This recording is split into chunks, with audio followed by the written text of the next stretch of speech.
Que a paz de Jesus esteja em nossos corações. Conforme nós combinamos, vamos tratar dos apontamentos, dos 19 apontamentos que André Luiz trouxe no capítulo 29 do livro Nos Domínios da Mediunidade. Ele anotou que foi tratado com simplicidade 19 itens neste livro. O primeiro deles é a assimilação das correntes mentais. Se a gente recordar, é o caso em que o espírito clementino, muito evoluído, mais que o próprio Aulus, ele, na reunião mediúnica, vai influenciar Raul Silva encarnado. Então ele baixa o padrão vibratório e ele faz a oração. Nesse momento, o Raul Silva vai captar a oração dele. Mas como a coisa se dá? Ele baixou o padrão vibratório, colocou a mão sobre a cabeça de Raul Silva e a cabeça de Raul Silva se iluminou? Não. Não. Aquela energia luminífera que é o pensamento do Clementino, ele vai envolver o Raul Silva integralmente. E por todos os poros, aquele pensamento vai entrar. Como os poros eles são espécies de antenas psíquicas, ele sente aquele calafrio, aquela sensação agradável, porque a energia que está sendo colocada nele é uma energia agradável.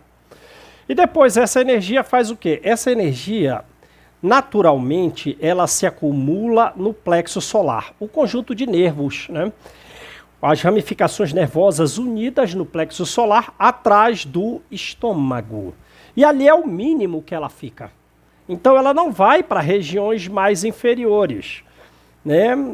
Aí o que acontece? Então não vai assim para a região genésica, não vai. E aquela energia, então, na base do plexo solar, começa a subir pelos nervos e vai se condensar nos centros do perispírito do encarnado, que no caso o dirigente, o dialogador da reunião cívica, é o Raul Silva, naquela reunião mediúnica. E então, concentrada aquelas energias, ela sobe ao cérebro. E então ele está todo iluminado. Sistema nervoso, todas as glândulas corporais e principalmente o cérebro. E quando ele vai falar, ele fala exatamente a oração que o espírito está fazendo com muito poucas diferenças. Naturalmente, isso também é função do estudo, porque conforme o Livro dos Médiuns, o espírito usa o estudo que nós temos de vidas anteriores e da vida atual. Então essa é a forma da assimilação das correntes mentais. O próximo item que ele anota é a psicofonia. E o livro trata bem dos casos de psicofonia. A psicofonia consciente e a psicofonia inconsciente ou psicofonia sonambúlica. Numa reunião mediúnica é melhor a psicofonia consciente, porque a pessoa consegue se proteger mais. Um médium sonambúlico, quer dizer aquele em que ele se afasta muito do corpo, numa reunião mediúnica, é bom que ele tenha um nível moral muito elevado para ele conseguir trabalhar sem muitos problemas. Agora, naturalmente, a espiritualidade superior vai auxiliá-lo no desenvolvimento dessa moralidade, Mas se a gente recordar o livro Missionários da Luz, não é bom desenvolver a mediunidade antes de desenvolver a moralidade, porque se você desenvolve a mediunidade não tendo um bom desenvolvimento moral, você vai se vincular a espíritos inferiores. Então como que se dá a psicofonia consciente? Então o médium está consciente daquilo que o espírito vai se comunicar por ele. É o caso no livro da dona Eugênia. Então ela não se afasta muito do corpo. Só alguns centímetros o espírito dela se afasta do corpo. Então ela mantém o corpo energizado com as suas energias. Quando é trazido o espírito, que ele senta numa cadeira espiritual e se debruça sobre o corpo dela, André Luiz diz assim, é uma enxertia, como se fosse a enxertia de vegetais, uma enxertia psíquica. Então vejam, se dois corpos não ocupam o mesmo lugar no espaço, são corpos físicos. Mas com relação às questões de energia, tudo bem, né? Uma energia passa pela outra. E no caso do médium de psicofonia consciente, ele mantém o corpo energizado. Então ele está se protegendo. Ele sabe, antes que o espírito tal vai utilizar o seu órgão vocal, vai utilizar o seu cérebro. A dona Eugênia necessitou de um passe do espírito superior da reunião mediúnica, o clementino, na região da garganta e no cérebro. O espírito iria utilizar. Iria utilizar, mas a energia dela está junto ali. São energias que ficam combinadas. Dois corpos não ocupam o mesmo lugar no espaço, mas as energias ocupam. Então ela sabe muito bem o que ele vai falar antes dele usar a boca, antes dele usar a garganta, antes dele usar o cérebro. E o importante é que ela controla, porque o espírito não pode ter liberdade para tornar a reunião desarmônica, de tornar a reunião uma espécie de desordem, de falar o que quer, de xingar, de bater na mesa, não. O primeiro atendente do espírito comunicante é o médium. E ele tem que ser um enfermeiro a conter aquele espírito. Ele vai falar, mas não pode tornar a reunião desarmônica. Algumas palavras ali não pode sair. E não pode também, né, manifestar toda aquela emoção negativa. Ele está sendo atendido. E o serviço do médium é um serviço de enfermeiro. Tem que controlar. Não pode deixar de qualquer jeito. Então esse é o caso da psicofonia consciente, que é preferível, porque a pessoa consegue defender-se o corpo. Se tem alguém louco na minha casa aqui, um estranho entrou na minha casa, alguém quer roubar a minha casa, é bom que eu esteja em casa, né? E na mediunidade, é bom que o médium esteja perto do corpo para se proteger. Naturalmente, 50% da proteção é dos espíritos superiores, mas o médium também. Ele vai ajudar ou ele também vai ser atendido? São dois sendo atendidos ali, o espírito comunicante e o médium. Não. Nós devemos nos tornar enfermeiros, auxiliares dos superiores em prol dos inferiores. Então, ela ali tem que controlar, o médium tem que controlar o espírito, não pode falar qualquer coisa não, tornar uma desordem, uma desarmonia, bater, ficar gritando, não, tudo com harmonia. E a psicofonia sonambúlica, o Hilário até pergunta uma coisa, se o médium duvidasse que era um espírito que estivesse comunicando, mostrava uma falta de experiência do médium, e se ele duvidasse achando que aquela comunicação viria dele, num fenômeno anímico, ele iria expulsar o espírito e não ia socorrê-lo. Agora, a psicofonia é sonambúlica, o espírito se afasta mais do corpo. Então ele vai deixar o espírito comunicante mais senhor do corpo próprio dele do que numa mediunidade consciente. Porque no sonambulismo, o espírito perde o contato com os sentidos, perde o contato com o cérebro, ele se afasta totalmente, é um desligamento muito mais significativo. Então o espírito comunicante se torna realmente um senhor daquele corpo pelo qual ele vai se comunicar.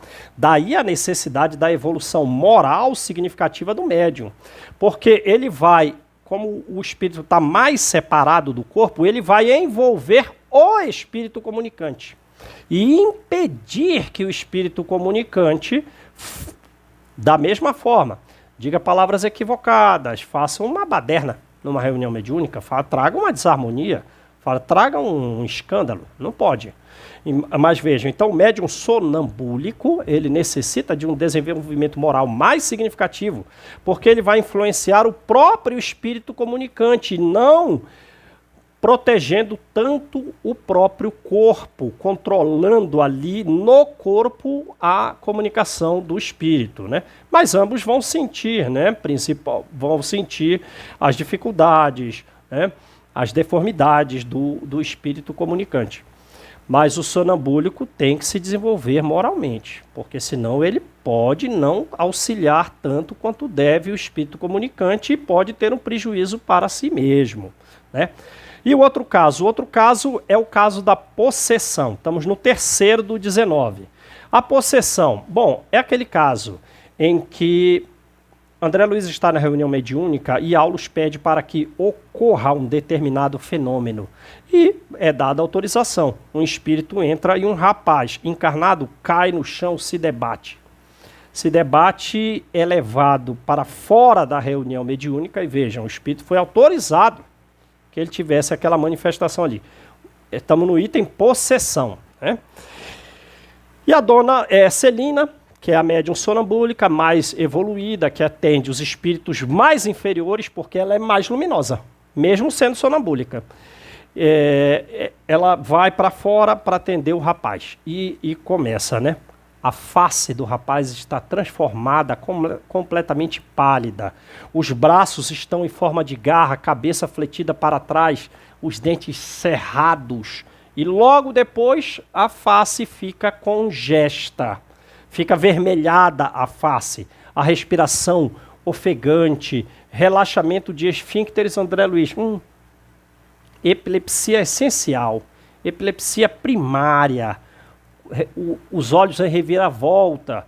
Quer dizer, começou na fase tônica de enrijecimento e depois os ciclos da fase clônica, da própria convulsão em si, né? Com os olhos revirados, a respiração congesta, relaxamento de esfíncteres, epilepsia clássica. Ora, então, alguns casos de epilepsia se dá por um processo obsessivo. E neste caso era aquele irmão que na vida anterior roubou a esposa do outro irmão, levou ele à falência econômica, levou ele ao hospital psiquiátrico. E agora o irmão está extremamente revoltado e eles digladiaram muito depois da morte do segundo irmão no plano espiritual. E agora que ele está reencarnado, a coisa está muito melhor. Porque se eles viviam em completo atrito, as crises estão acontecendo, mas estão cada vez mais espaçadas a crise. As crises epiléticas, cuja causa, neste caso, é uma obsessão muito significativa a ponto de ser chamada a epilepsia no livro de possessão. Mas a gente viu, digamos assim, o que a psiquiatria tem de registro a respeito da epilepsia tônico-clônica, a epilepsia essencial, a epilepsia primária. Começa a fase tônica, né? Com dentes cerrados, cabeça para trás, braços enrijecidos, a face transfigurada, pálida, músculos totalmente tenatizados, e depois a fase clônica, a convulsão, olhos revirados, né? Face avermelhada, respiração angustiada e relaxamento dos esfíncteres. Mas e a parte espiritual? A parte espiritual é a seguinte: todo o córtex cerebral dele, do encarnado, está envolto numa substância escura, numa energia escura. Eles estão muitíssimo associados. E, por esta energia escurecida, uma massa fluídica densa, escura, em todo o córtex cerebral, o encarnado não tem domínio de si mesmo. Ele está sem o governo de si. Todas as funções sensoriais em deplorável estado. Ele está com esta energia do espírito bombardeada. Estão todas as suas células por essa energia. Essa é que é a palavra. Ele perdeu a ligação com o cérebro. Ele não controla os esfíncteres. Pergunta: essa possessão, esse caso de epilepsia essencial causado por uma obsessão grave, é um transe mediúnico? É. É mediunidade? É mediunidade. Mediunidade diz o livro literalmente, mediunidade de baixo teor, de um ódio recíproco. Beleza? O outro caso é do desdobramento. Aí é o caso do Antônio Castro, né? O Antônio Castro, ele é menos evoluído que as outras médiuns, a dona Celina e a dona Eugênia. E ele vai sair do corpo. Mas como ele não tem tanta evolução, não tem tanto estudo, apesar dele ser um médium sonambúlico muito bom, quer dizer, fisiologicamente ele está bem dotado, mas moralmente ainda nem tanto. Então ele se separa do corpo com auxílio do Clementino, o espírito superior que dirige a reunião mediúnica. E ele se desdobra. Então, a forma de sair do corpo através do desdobramento já denota que não é tão evoluído. Sai uma fumaça, né? Uma espécie de fumaça aqui da região peitoral, e se forma daquela fumaça um espírito ali à direita. E no caso do Antônio Castro, ele veio desdobrado, mas ele veio maior do que ele deveria. Ele veio bem grandão. Ele trouxe fluidos, além do fluido do perispírito, algo meio azulado, ele trouxe um fluido laranja, que é o fluido neuropsíquico, chamado duplo etéreo, ou duplo etérico, que é uma manifestação neuronal. É uma energia neuropsíquica que, quando nós morremos, essa energia se desintegra. É uma energia terrena. É uma energia terrena. Mas ele saiu com aquela energia e veio super grandão. Então, ele não está conseguindo se afastar muito do corpo, porque aquela energia é física.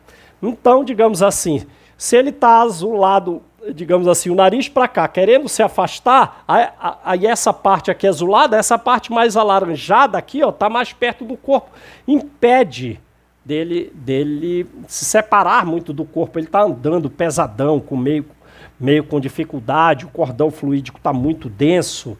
Aí o Clementino dá o passe, ele volta, deixa aquelas energias e beleza, se desdobrou em melhor condição, mas ele está parecendo um fantasma, né?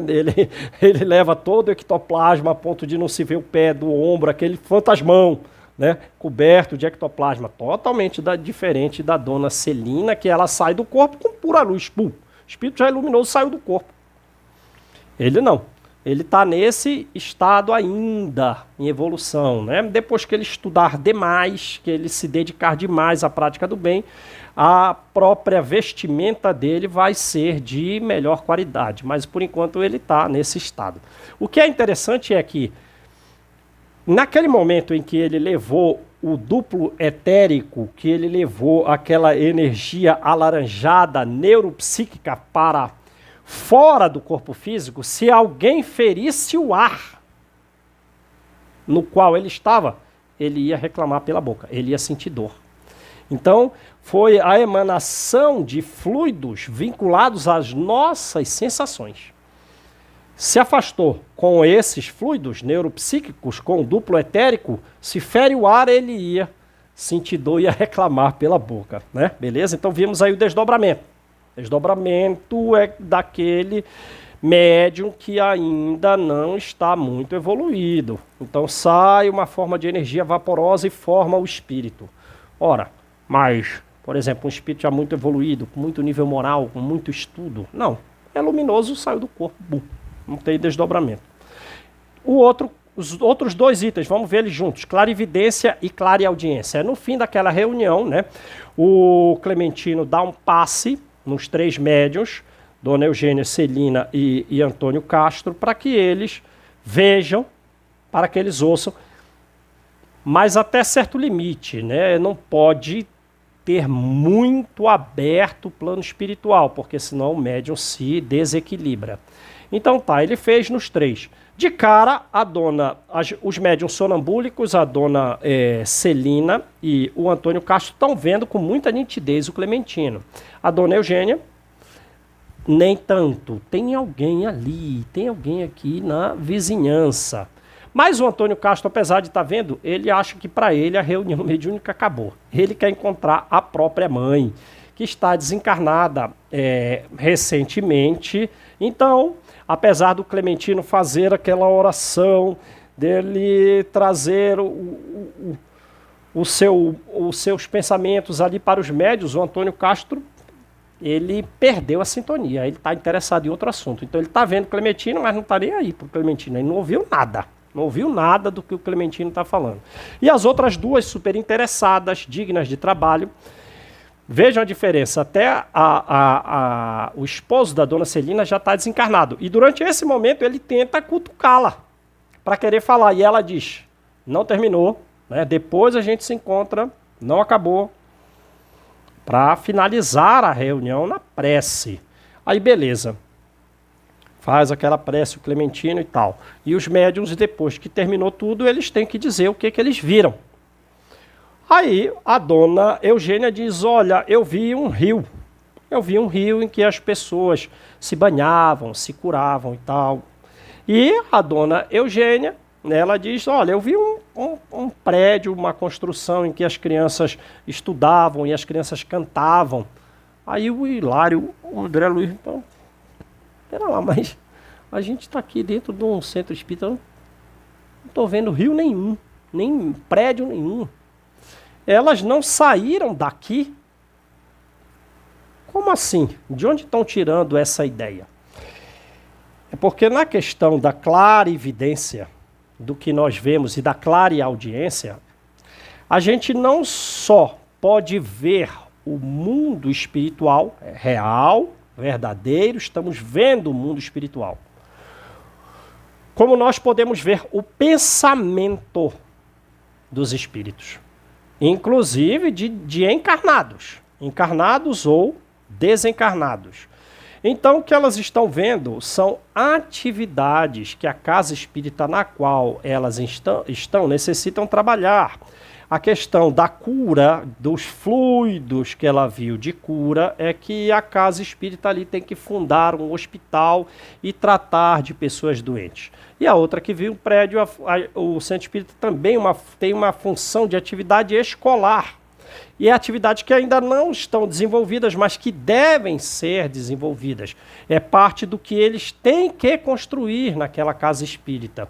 Então ele vê a escola e vê o hospital, mas ainda não são reais. São ainda o pensamento do espírito clementino que está dizendo para eles o que é o futuro do trabalho daquela casa espírita. Então veja, a clarividência e a clareaudiência é isso. Você pode não só ver o mundo espiritual real, como você pode ver o pensamento dos espíritos, inclusive de encarnados.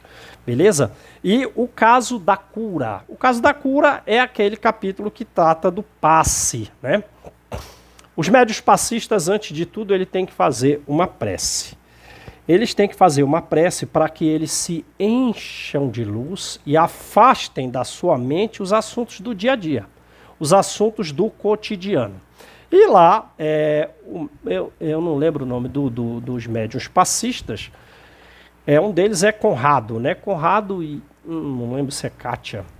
Eles fazem a oração e ficam quase que desligados do corpo físico, afastam as ideias do trabalho, do dia a dia da vida, do cotidiano.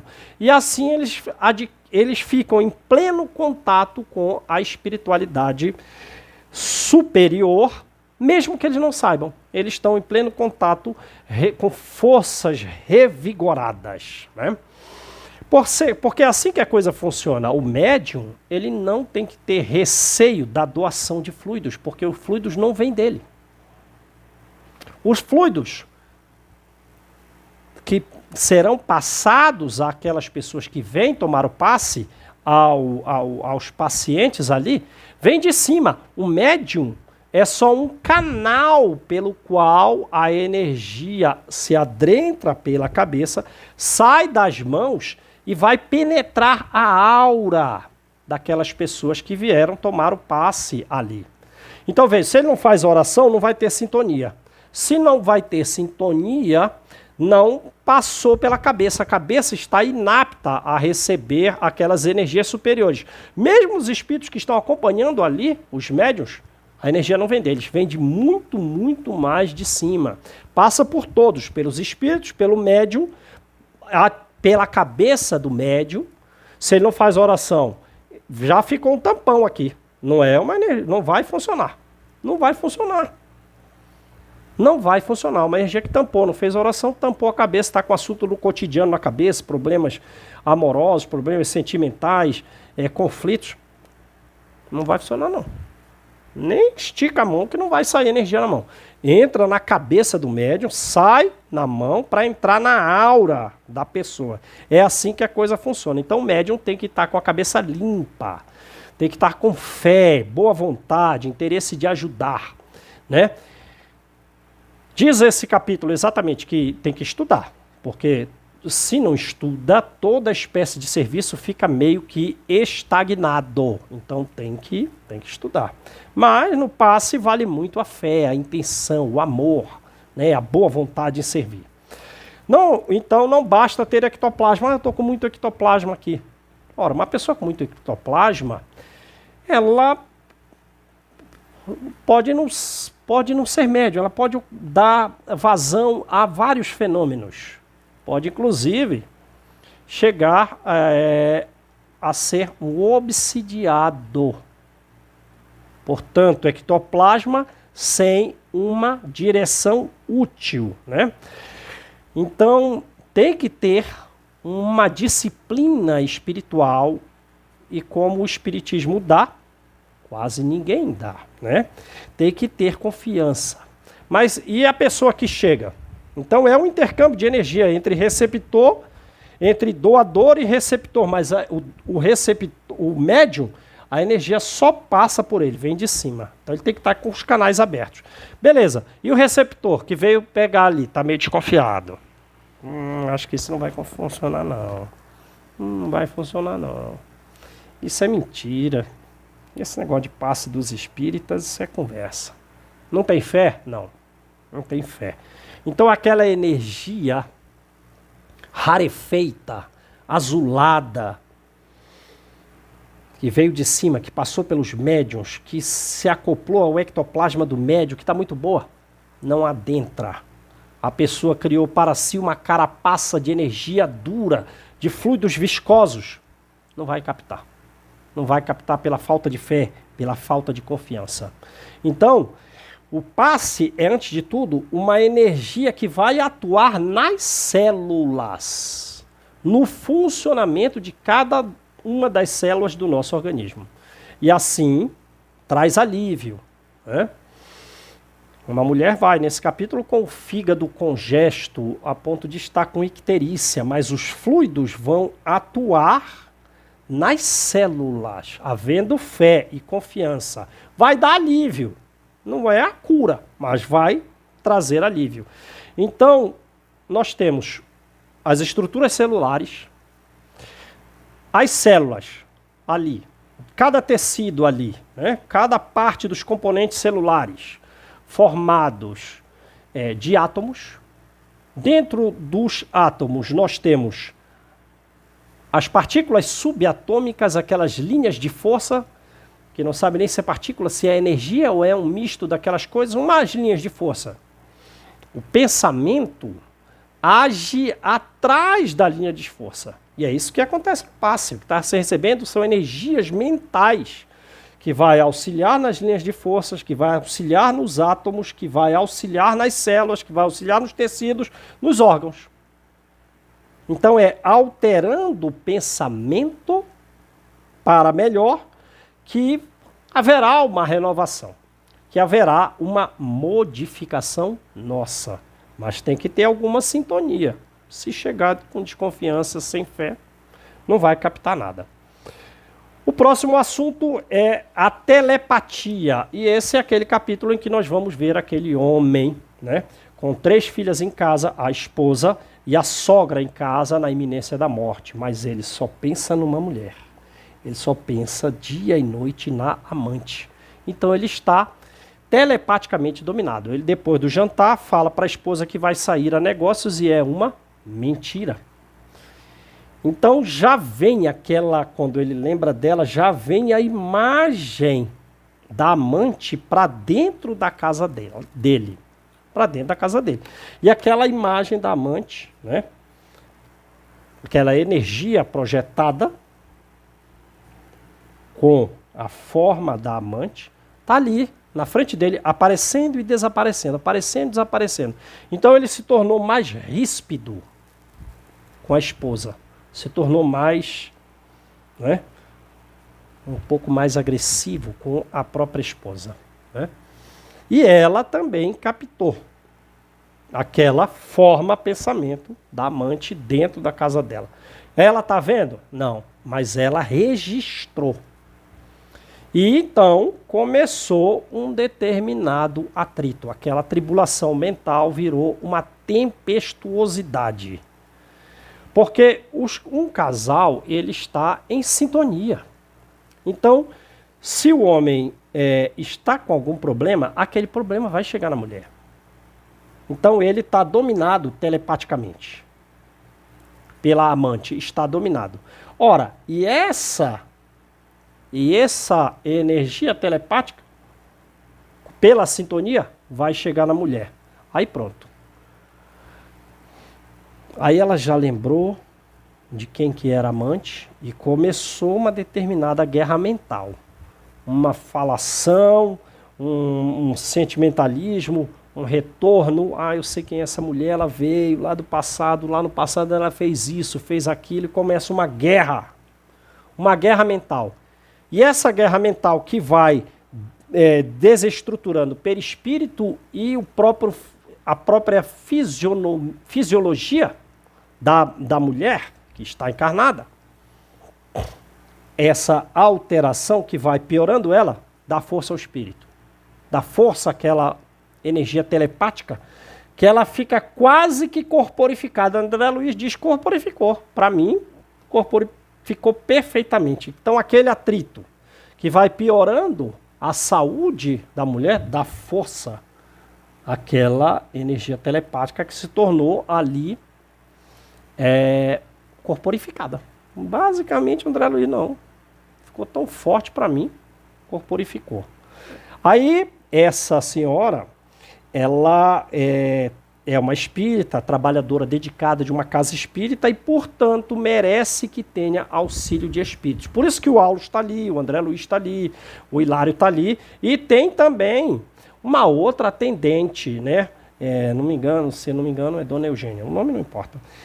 Aí é a Dona Eugênia que está lá com ela, que toma conta dela o tempo inteiro. O espírito vai dizer assim: esse fenômeno telepático está acontecendo todos os dias, há muitas semanas. Há muitas semanas está acontecendo isso. E ela se desestabiliza, porque ainda não chegou no perdão incondicional. Quer dizer, se ela tivesse chegado no perdão incondicional, não estaria com a saúde ruim, abalada. É claro que a situação é grave, né? A situação é grave. A pessoa está sendo traída, a situação é grave. Mas a falta de saúde e alguma atitude psicológica destrambelhada numa situação dessa vai levar a ruim. A mãe que já está na iminência da morte vai morrer logo. E as 3 filhas jovens que necessitam de amparo, necessitam de cuidado para se desenvolverem, né, no contexto social humano, vão se destrambelhar. Então ela, se tivesse o perdão incondicional, ela ia estar melhor para auxiliar a mãe na iminência da morte e o crescimento das 3 filhas, que não vai ser amanhã. E diz o livro, esse caso aí é a obsessão entre encarnados. É a obsessão entre encarnados. Mais comum do que a obsessão entre desencarnado e encarnado. E milhões de lares nessas mesmas lutas mentais telepáticas. É necessário alguma palavra? Não. Não é. Não é necessário as palavras. Basta essas vibrações mentais, essas energias telepáticas, quer dizer, transmitida à distância, né? Sabe lá onde está aquela amante? Do outro lado da cidade. Mas a imagem dela está projetada dentro da casa, né? Então, esse é o caso da telepatia. Psicometria, lembram? Eles entram no museu e os objetos ali estão envoltos em fluidos, em regra, fluidos acinzentados ou fluidos amarronzados com pouco brilho. E Aulos diz para ele, essa é a energia mental dos espíritos que se recordam desses objetos. Ou à distância, lembra dos objetos, e o pensamento vem, fica ali, ou eles vêm aqui no museu para recordar. Tem até espírito que está dentro do museu colado no objeto. Se alguém emite à distância, outros vêm. De vez em quando tem gente que não, espírito que não sai do museu. Já viram que coisa? Aí chega lá, tem um relógio. O relógio está um fluido diferente. É um fluido claro, é um fluido luminoso, esbranquiçado. André Luiz toca no relógio, o Aulus não precisa tocar no relógio. E ele vê uma cena lá do século XVIII, do século XIX, em uma família, né, um casal com 4 filhos, numa casa magnífica, móveis de alto nível, e está lá o relógio dominando toda aquela situação. Ah, esse casal vem aqui para recordar, né, dessas cenas das suas vidas anteriores. Então, aquele objeto serve como uma espécie de mediador. Se você quiser identificar quem é aquele espírito e localizá-lo, aquele objeto serve como um mediador. O pensamento nosso deixa uma espécie de rastro, como os deixam os animais. Agora, o superior pode captar o pensamento do inferior, e naturalmente, se é superior, vem para servir, vem para ajudar. Mas o inferior não consegue captar o pensamento, fazer a psicometria do pensamento dos espíritos superiores, que está numa frequência mais elevada, é um pensamento mais rarefeito. Então, o inferior não capta do superior, mas o contrário sim, do superior capta do inferior. E os objetos? Tinha lá um quadro que estava completamente esquecido, não tinha fluido nenhum. Mas você pode captar a história daquela matéria. Você pode captar os acontecimentos ao longo do tempo, os fenômenos da natureza registrados ali. Isso vai demandar mais tempo, isso vai demandar mais estudo, diz Aulus, mas pode.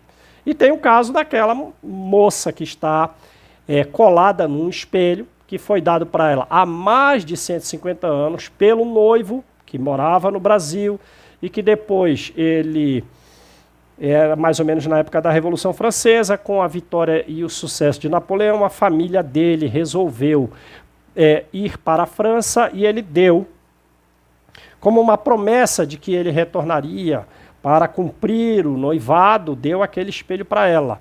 Mas ele lá na França se encantou com uma outra mulher e, digamos assim, foi embora por lá, e ela ficou vinculada àquele espelho.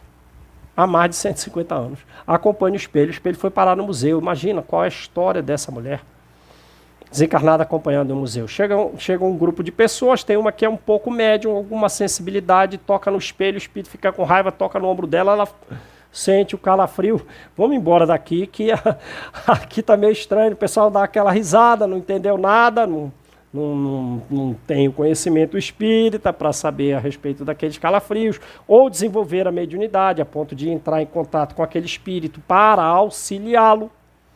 Né? Para auxiliá-lo, não. Não, foram embora com um sorriso, né? Umas risadas, sem prestar atenção na seriedade da coisa. Aí Aulus toca nela, toca no espelho, né? E capta toda essa história relativa a ela. Bom, então poderia ser um grupo de espíritos, de espíritas, alguns médios mais treinados que pudessem ali vir e auxiliar ela? Sim. Uma equipe espiritual vem, auxilia, com auxílio do médium, né? Encaminha esse espírito, sim. Mas diz Aulus que o encontro desses 3 é fatal. Do rapaz que fez a promessa, dela, que está ali ao lado do espelho, e da mulher com quem ele ficou lá. Ou ela vai reencarnar como realmente esposa dele, ou será filha dele, porque os nossos problemas não serão resolvidos, senão por nós mesmos. Então esse foi o capítulo da psicometria. Tem até lá uma cadeira.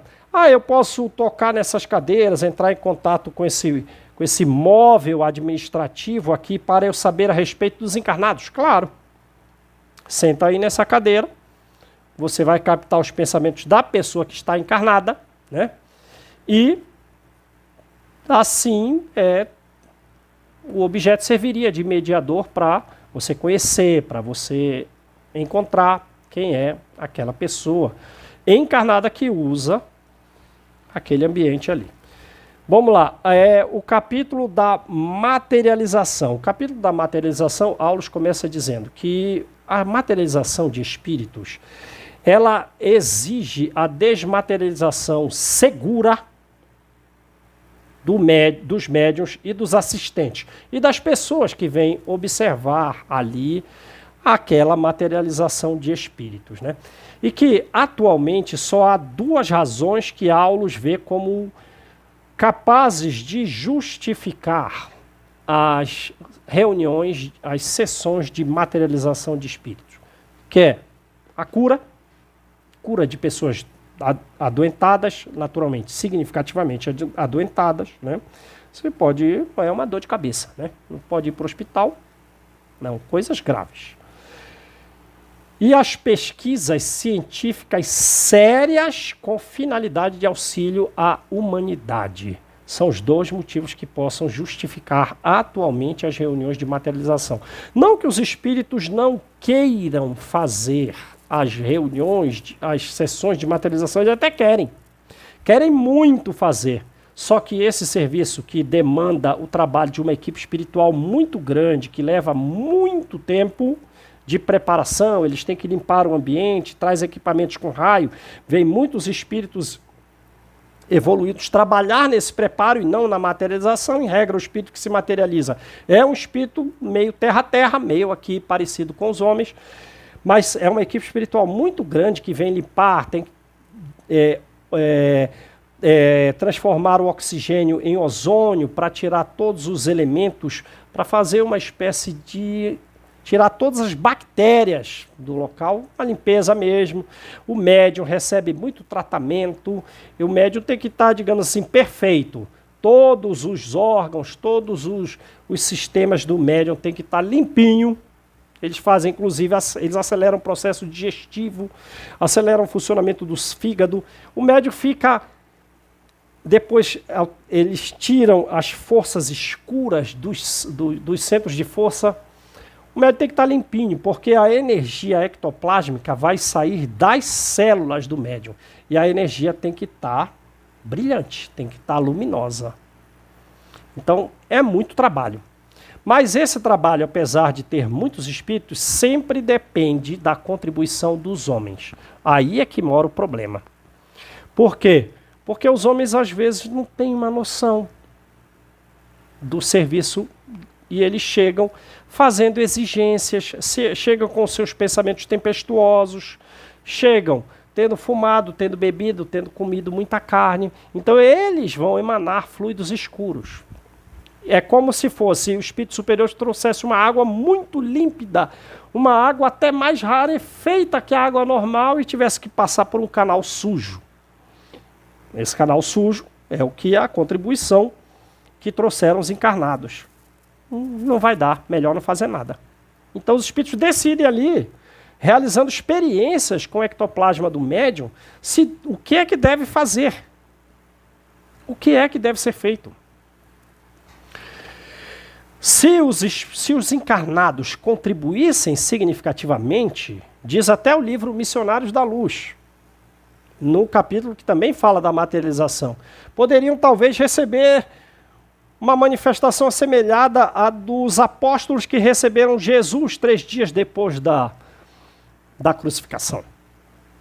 Ali foi um fenômeno de materialização, mas eles estavam emanando bons fluidos, os apóstolos, naquele momento, bons fluidos. Então foi possível realizar um fenômeno muito elevado.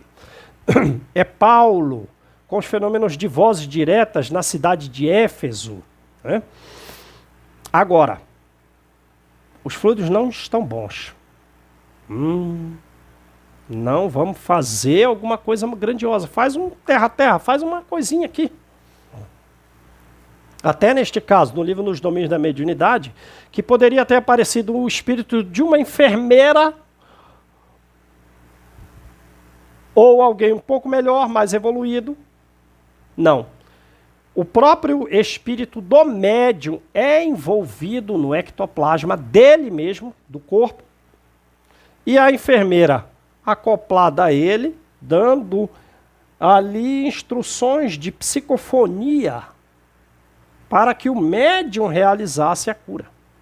Percebe? Ela acoplada a ele, Mas foi, digamos, o próprio, foi o médium que se materializou ali, o próprio médium com o seu ectoplasma.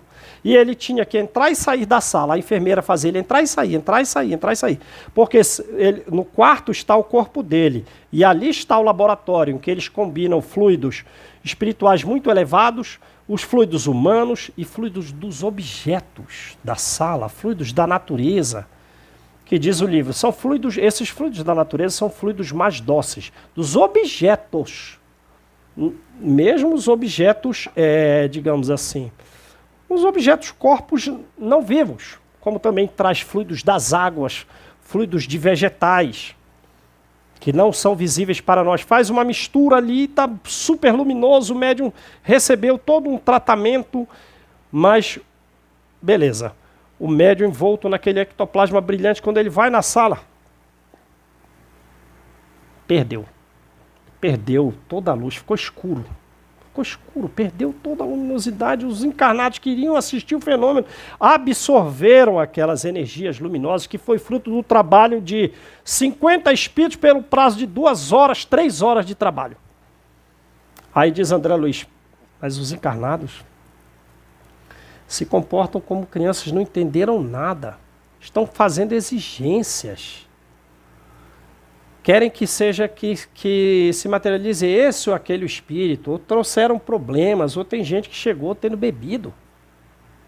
Até nesse caso teve alguém que chegou tendo bebido e foi isolado pelos espíritos, para que aqueles fluidos que saem por todos os poros, vinculados os fluidos alcoólicos, não prejudicasse o ambiente. Ele ficou isolado. Eles eram como abelhas em cima de um detrito. Diz exatamente assim o livro. Para isolar os fluidos. Então ele passou até mal.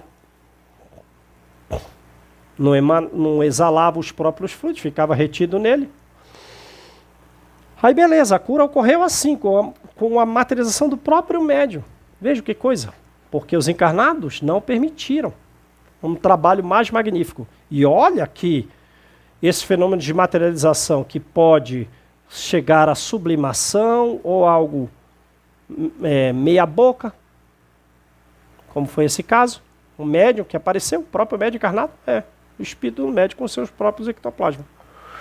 Pode ser muito pior. Pode ser muito pior. Pode levar prejuízo ao próprio médium, aos presentes. Então tem que ter muito cuidado, porque a energia ectoplásmica, ela às vezes pode, os espíritos inferiores, desejar senhoreá-las, se tornarem senhores dessa energia, e vai trazer um grande prejuízo. O médium, ele era também cuidado o tempo inteiro, mas o médium é alguém que exala, neste caso de efeitos físicos, exala o ectoplasma. Mas se ele não tem um nível moral, ele atrapalha. Mesmo estando sob o cuidado de espíritos superiores, ele pode contribuir para... Não vai funcionar. Porque o pensamento dele está muito vinculado ao ectoplasma. Se ele lembra de alguma coisa que ele tenha sofrido, alguma coisa negativa, pronto, contaminou o ectoplasma. Não vai dar para fazer uma materialização elevada, não vai dar. Então esse era o caso da materialização. Depois era o capítulo do poder da prece. Aquela senhora, né, que estava sendo traída, o esposo ele estava na prática do adultério, ela tinha uma mãe na iminência da morte e tinha que cuidar das 3 filhas, mas ela própria está muito mal, muito mal. Então ela vai fazer uma oração ali junto da mãe e da filha mais nova, né?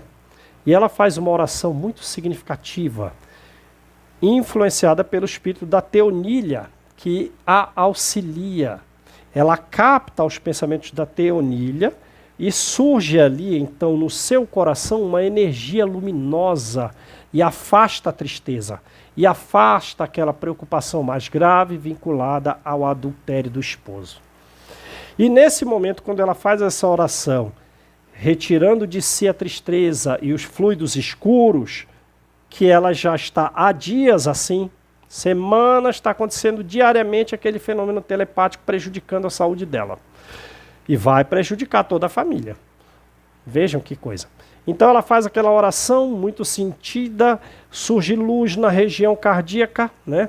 No centro cardíaco, ela se ilumina, esquece a tristeza e aparecem muitos espíritos. Que por aquela prece, os espíritos mais próximos de nós, encarnados, eles progridem com o auxílio mais nosso.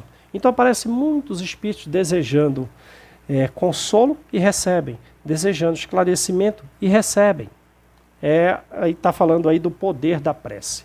Aí o que acontece? Chegou então o momento, como ela fez aquela oração, expulsou de si a tristeza, se iluminou, fez o bem a muitos espíritos que estavam ali presentes, ela continuou fazendo a prece, né? E pegou um evangelho que abriu ali na parte, está pregando para todo mundo, mas antes de tudo está pregando para si mesma. A Teonília, espírito, fez ela encontrar aquele capítulo que falava do trabalho, que falava do perdão, e ela está falando desses assuntos mais para si. Porém, tem milhares coletando. Poder da prece. E aí, depois que ela termina a prece, o estudo, ela... O espiritual faz o quê? Agora ela se deitou do lado da mãe. Vamos dar um passe para ela se acalmar e dormir. Feito. Agora vamos tratar do problema principal dela. Qual foi? O esposo a está traindo. E ela fala, né? Está meio entristecida, está ainda abalada e quer ver o esposo. E a equipe espiritual decide levá-la onde ela está. Aonde está o esposo. E, na verdade, ela vai na frente, porque, como nós falamos, os casais têm muita sintonia, então ela sabe exatamente onde ele está, vai seguindo o rastro. Vai seguindo, como a gente falou, pela psicometria, onde ele está. Chega lá, entra no bar, ele vê ela com a esposa, com a amante, toma aquele baque, toma aquele susto, entristecida, recua, vai para fora e se põe a chorar do lado de fora. Né? E Aulus diz, né? Por que você está chorando? Agora é o atendimento dela. Não fez a prece? Fez. O meu esposo está me traindo. Aí ele diz, mas vem cá, você acha que o casamento é uma música de sinfonia agradável? Não. No casamento, às vezes, tem professores ou professoras e alunos ou alunas. O seu esposo, no nível em que ele está, ele é mais um filho seu, mais um aluno seu do que seu esposo. Volte para casa e o eduque adequadamente para trazê-lo de volta para o lar. Essa prova, talvez vocês todos tenham escolhido viver. E não se dirija à amante com energia muito negativa. Por quê? Porque quando ela despertar, o sofrimento dela vai ser muito grave. Muito grave. Então tenha compaixão, ore e traga o seu esposo, que é um filho seu, e talvez vai ser na próxima vida, de Joana de Ângeles, literalmente, no livro Dimensões da Verdade, um dos últimos capítulos. Esse aí vai ser o seu filho na próxima vida. E tu tem que tratar ele como filho desde já, como aluno desde já. Né? Então, esse item é o poder da prece, em que ela própria afastou a tristeza quando fez a prece, auxiliou milhares de espíritos e recebeu instrução de como contornar o problema do adultério e não ver no casamento senão uma relação de professor-aluno. Alguns casamentos tem que ser essa relação, de pai ou de mãe e filha ou filho. Tá. Fixação mental.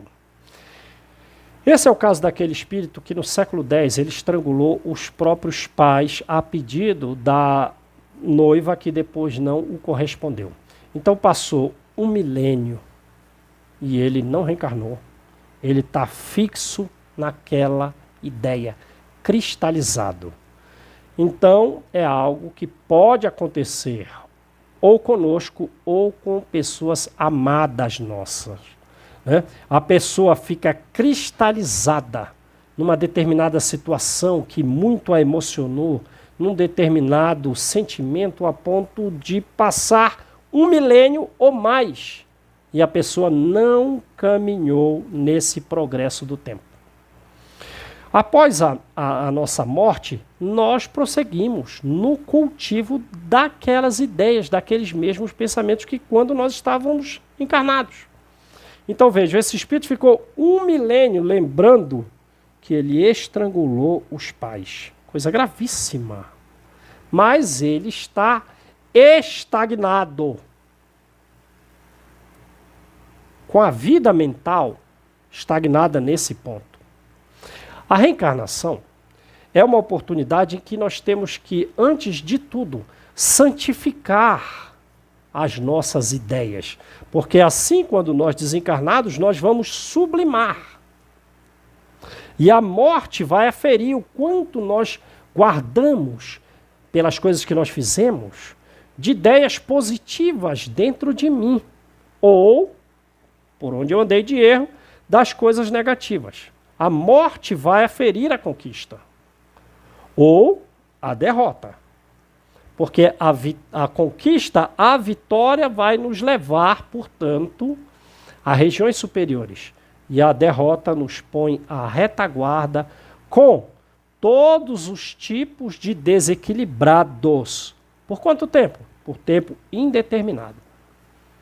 Então eu errei numa coisinha, sim, mas você vai ficar unido com todas as espécies de neuróticos, todas as espécies de loucos, de mutilados, de doentes, todas as espécies de doentes, à retaguarda. É óbvio que os que subiram, que tiveram vitória, que santificaram as suas ideias, eles voltam à retaguarda para ajudar.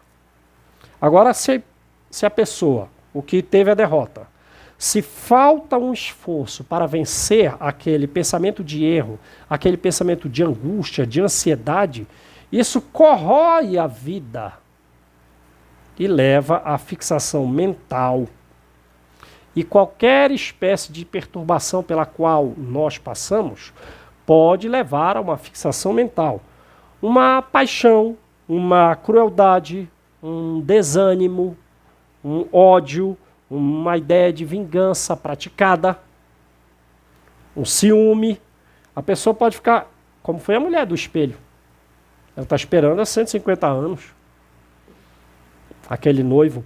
Então, qualquer perturbação, paixão, ódio, crueldade, desânimo, ideia de vingança, pode nos imobilizar nas sombras e ainda por tempo indeterminado. Olha que coisa. Então, se não existe uma força para vencer aquele pensamento flagelante, pelo trabalho, pelo estudo, pela prática do bem, ora, nós vamos nos fixar nesse ponto. E o perispírito nosso vai virar um fantasma a rodar em cima das nossas chagas íntimas.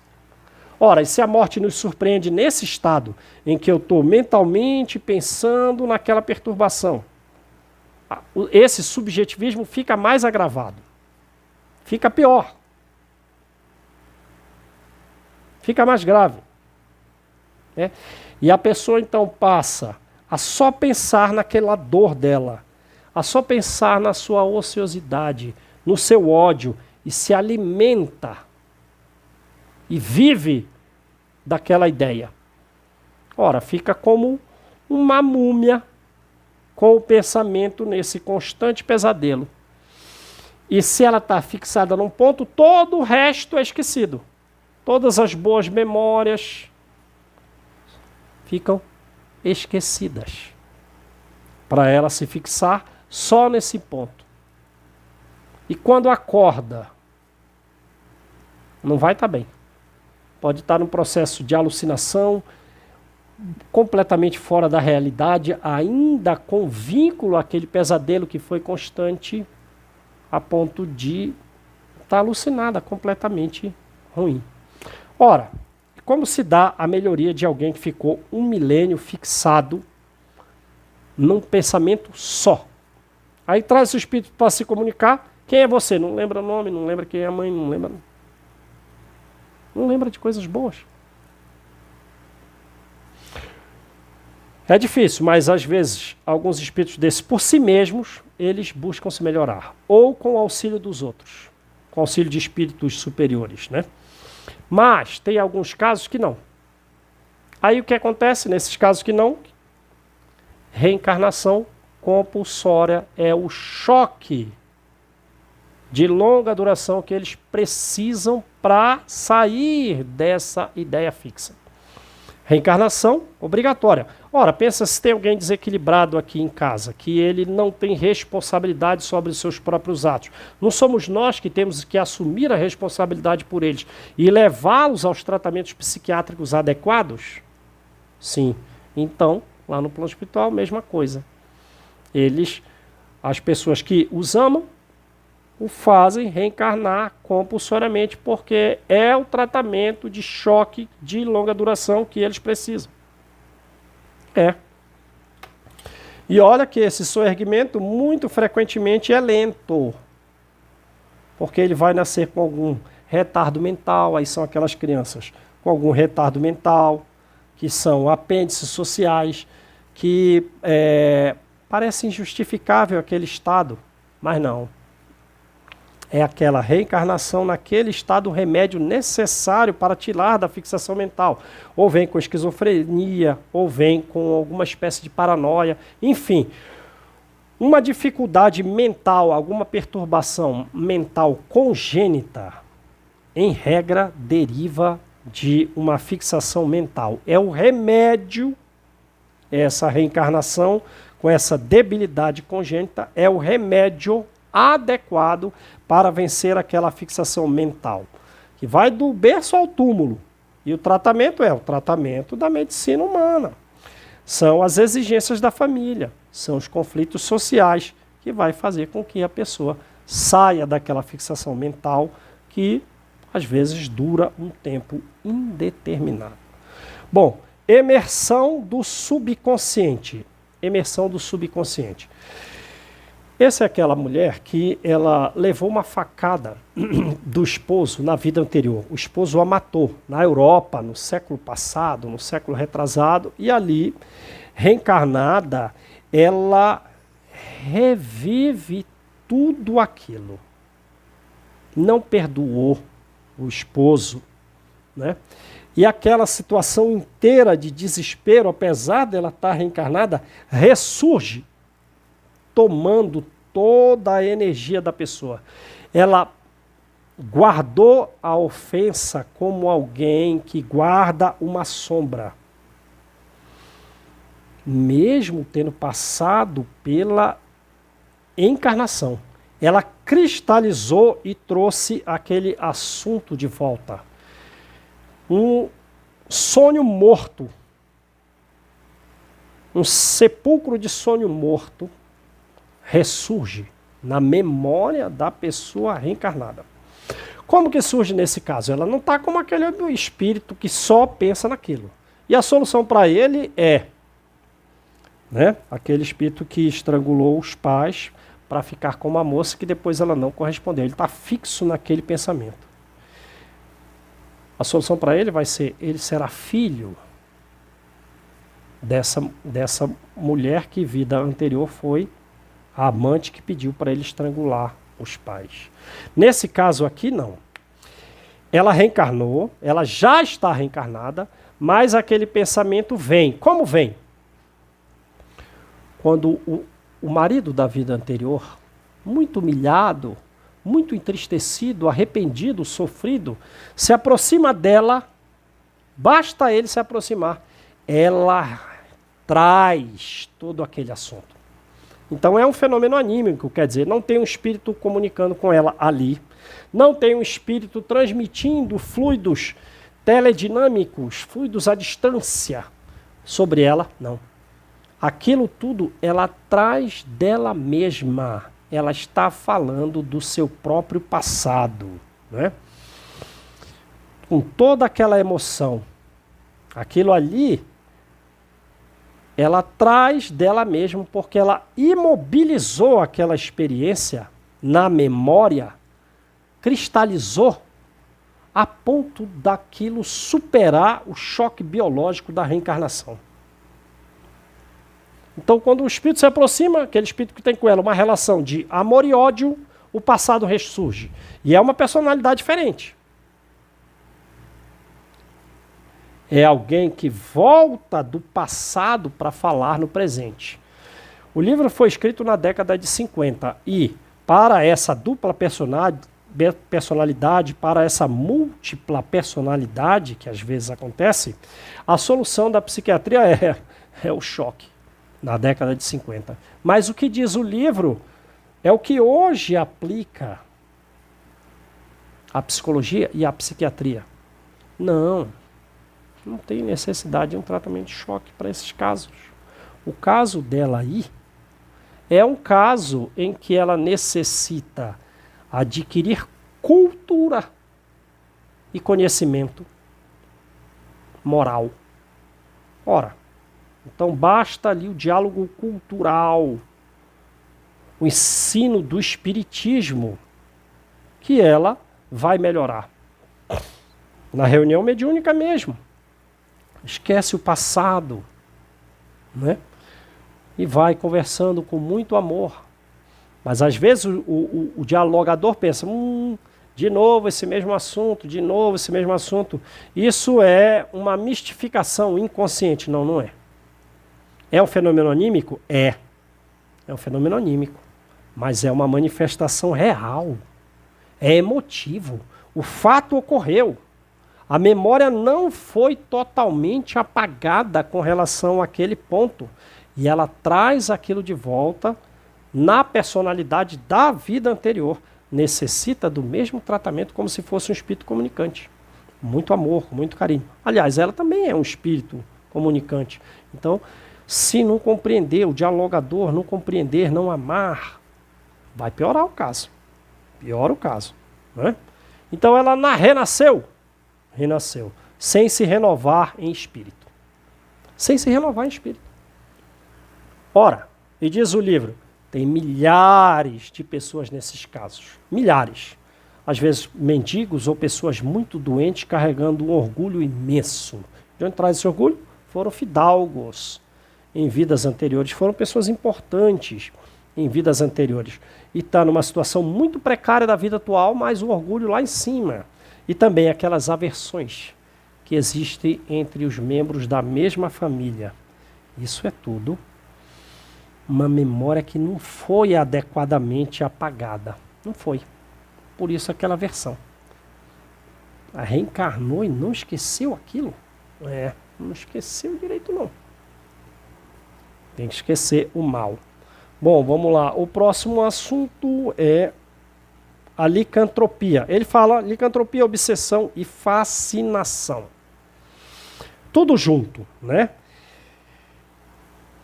Tudo junto. É aquele capítulo em que fala justamente desse homem que matou, né, estrangulado os pais. Ele obsidia a amante que pediu para ele estrangular os pais. Ele traz a ela um fenômeno de fascinação, a ponto dela cair no chão, começar a uivar, como se fosse um lobo ferido, a serpentear no chão, como se fosse uma cobra. E diz o livro, se ela não tivesse no centro espírita, o fenômeno de licantropia deformante seria integral. Ela ia se manifestar constantemente como um animal, como um lobo, ou como uma cobra. Ela está completamente fascinada. Se a gente lembrar do livro dos médiuns, ela está com a cabeça meio que paralisada naquela ideia pelo espírito obsessor. E pode levar à fascinação, muito mais grave que a obsessão simples. Pode levar a situações vexatórias. E é o caso. No centro espírita, com muitas pessoas, alguém começa a uivar, alguém cai no chão e começa a serpentear como uma cobra, ou numa situação comprometedora ou numa situação perigosa.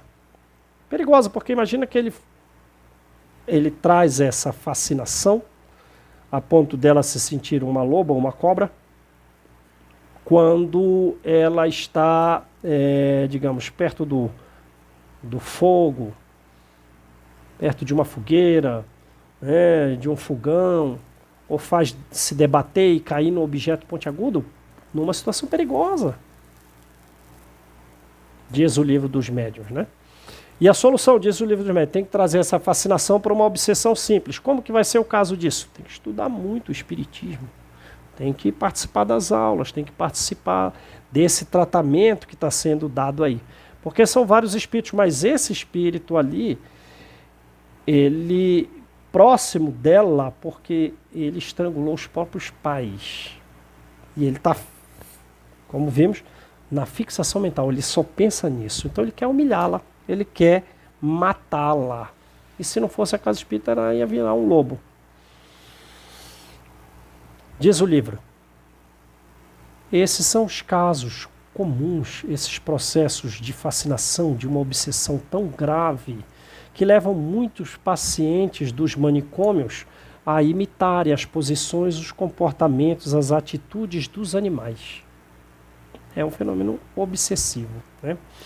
Como que isso acontece? Existe uma sintonia. E quando fala a palavra sintonia, é uma ligação mais forte.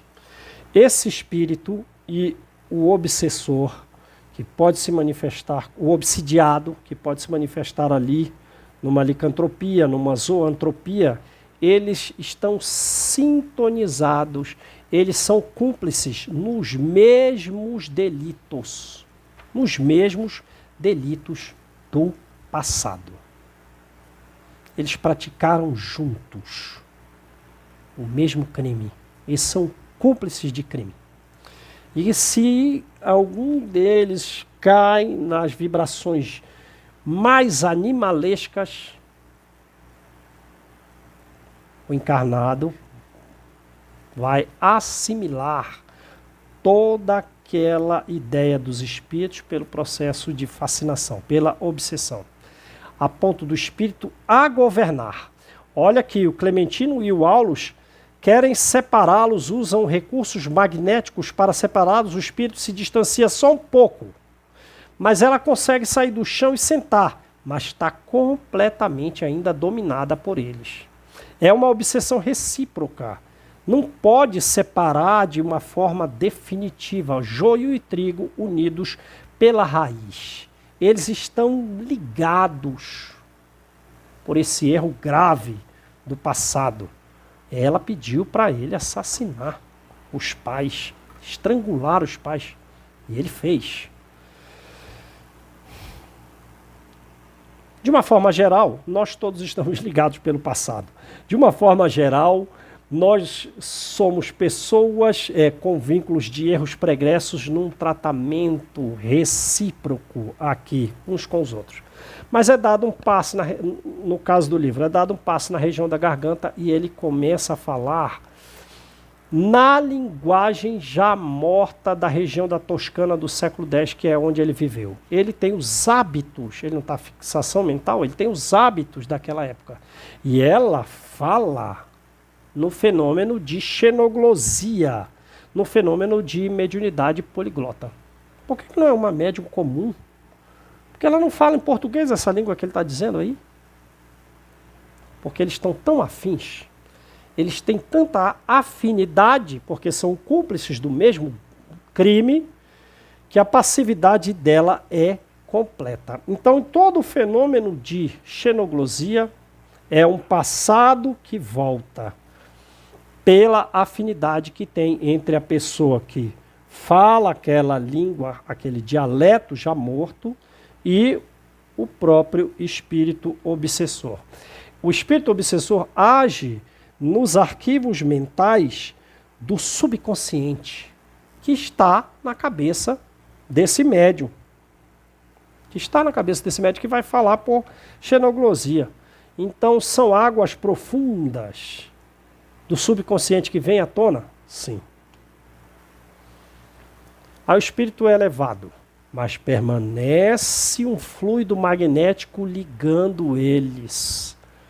O espírito desligou, foi anestesiado pelo espírito superior e dormiu. E mesmo assim, ela continua falando. Que ela está sendo estrangulada. Que ela está vendo toda aquela cena do passado. Oh, mas o espírito já está adormecido, dormiu.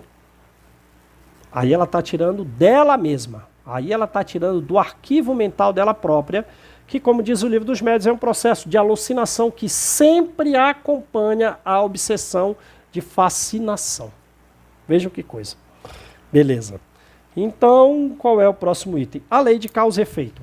Ora, tudo isso é lei de causa e efeito, que nós estamos estudando. Mas nós todos estamos dentro da lei de causa e efeito. E nessa lei de causa e efeito, nós todos somos devedores. Portanto, nós devemos nos auxiliar mutuamente. Nós devemos estender as mãos uns aos outros para que a coisa não fique tão difícil, porque se a gente não se ajudar, vamos demorar muito, porque nós somos devedores uns dos outros, né? Desdobramento no leito de morte. É o caso daquela mãe que está na iminência da morte, na casa da filha, com as 3 netas, e que o genro está traindo a filha dela. Como ela está na iminência da morte, ela atrai pelo pensamento o próprio filho que já é falecido. Ela acha que o filho dele é um herói, mas ele é um viciado em álcool ainda no plano espiritual, né? Ainda vai nos bares beber o hálito que os encarnados emitem. E ele está a tal ponto que ele tem aquela alucinação produzida pelo álcool e a mãe vê então, como ela está perdendo as forças físicas, ela entra no mundo mental dele. Então, ele morreu como? Morreu num bar. Um amigo também bêbado atirou nele, ele morreu. Então ela diz que ela está sendo perseguida por alguém. Ela diz que está vendo cobra, que ela diz que está vendo aranhas gigantescas, tudo do processo de alucinação do filho. Bom, aí ele é separado. Aí ela baixa toda a energia. Ele, o filho, no processo de mediunidade no leito de morte, mas fala que desdobramento no leito de morte. Ele está trazendo uma coisa a mais. Ele é afastado, o espírito, ele energizava até o sistema nervoso dela. Como ele foi afastado, ela caiu em prostração. Não consegue mais dizer uma palavra. Ela só falava por causa dele. Das energias do filho desencarnado. Ela só se movia os braços pela energia dele. Retirou o espírito, bum. Não mexe mais um músculo, não fala uma palavra. Aí a filha entende, né? E a minha mãe vai falecer, porque ela está recebendo a instrução da Teonília. Espírito, vai ser o fim da sua mãe. E ela, olhando a própria filha, entende que vai ser o fim. Mas ela não está conseguindo dialogar com a filha e quer se despedir de alguém. Para a filha, ela só consegue chorar. Então, o que ela faz? Ela se desdobra. Opa, desdobramento. Então, não tem tanta evolução. O perispírito não está muito luminífero. Sai aquele vapor e ela vai se despedir da irmã que mora numa outra cidade muito longe. Chega lá, bate na cama, a irmã acorda. Aí a outra fala, né? A irmã que veio se despedir porque ela está falecendo. Estou indo-me embora. Ih, minha irmã vai morrer. Ou minha irmã morreu. Minha irmã morreu. É isso, é uma coisa muito comum que ocorre. Desdobramento no leito de morte, vem uma pessoa e se despede dos seus parentes queridos. E alguém está aqui fazendo alguma coisa e eu acho que fulano morreu. E eu acho que é minha mãe, meu tio, uma pessoa querida. Morreu. É o desdobramento no leito de morte. E o último item, enfim, é energias viciadas. Energias viciadas, né? Eles vão passando pelo restaurante e tem um bêbado. E junto com o bêbado tem um espírito que eles estão exatamente nas mesmas perturbações. Exatamente. O espírito também está bêbado, está falando a mesma coisa que ele. Enfim, todas as perturbações do encarnado também está no espírito. Como é o nome do assunto? Energias viciadas. Então vão vendo. Eles entram no restaurante e lá tem muitos espíritos junto com os encarnados no restaurante que estão bebendo, que estão fumando, dialogando. E há uma comunhão perfeita. Energias viciadas é o capítulo. Uma comunhão perfeita entre os espíritos e os encarnados. Numa mediunidade de vícios perfeita. Os espíritos estão respirando as baforadas e os hálitos das pessoas. Uma comunhão perfeita daqueles conteúdos mentais. Ora, esses espíritos, eles continuam fazendo o que eles faziam em vida, com os mesmos apetites. E olha que alguns frequentavam os templos religiosos, mas ia para o restaurante beber, fumar, e faz agora a mesma coisa. Não, venha para cá para a verdade, venha para uma casa espírita estudar. Não. Não. Eles abominam a verdade, eles fogem da luz como animais noturnos. Solução para eles? Sofrimento. E se demorarem muito? Reencarnação compulsória. Alguém, como eles não estão sendo responsáveis por si mesmos, alguém que os ama mais, que é da família deles, vai se responsabilizar por lhes dar uma reencarnação compulsória. Um choque de longa duração, choque biológico de longa duração. É isso que é reencarnação. E diz o livro, como virão esses? Muitas vezes, com mongolismo, com hidrocefalia, com paralisia, com epilepsia secundária, com idiotismo, porque vai ser a solução. Vai ser a solução. Né? Então diz o livro, vejam, tudo isso aqui é mediunidade. Ser médium não é ser elevado. A mediunidade é um fenômeno muito comum na vida. Pensou? Tem sintonia. Pode ter trocas de energias inadequadas. Pode ter interdependência do que em longo prazo vai levar a um prejuízo perispiritual e físico. Porque existem muitas pessoas que têm a fisiologia a emanar muitos fluidos ectoplásmicos, mas não têm disciplina nenhuma e são significativamente subjugadas por espíritos inferiores. Então não basta ter mediunidade, a mediunidade está em todo lugar. Ter a necessidade é de direcionar a mediunidade para a sublimação. E ninguém faz isso melhor do que a doutrina espírita. E eles chegam num caso dentro desse restaurante que está um rapaz fumando e bebendo conhaque. Ele é um psicógrafo perfeito. Ele está completamente captando exatamente o que o espírito está a lhe dizer.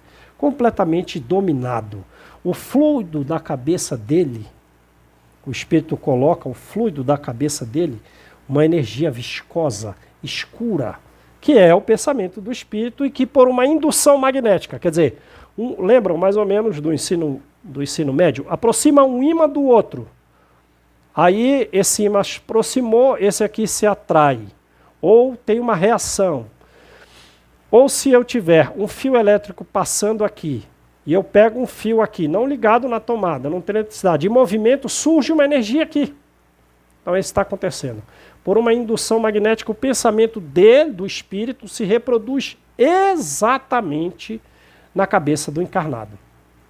Pela indução magnética, se reproduz o conteúdo idêntico da cabeça do encarnado.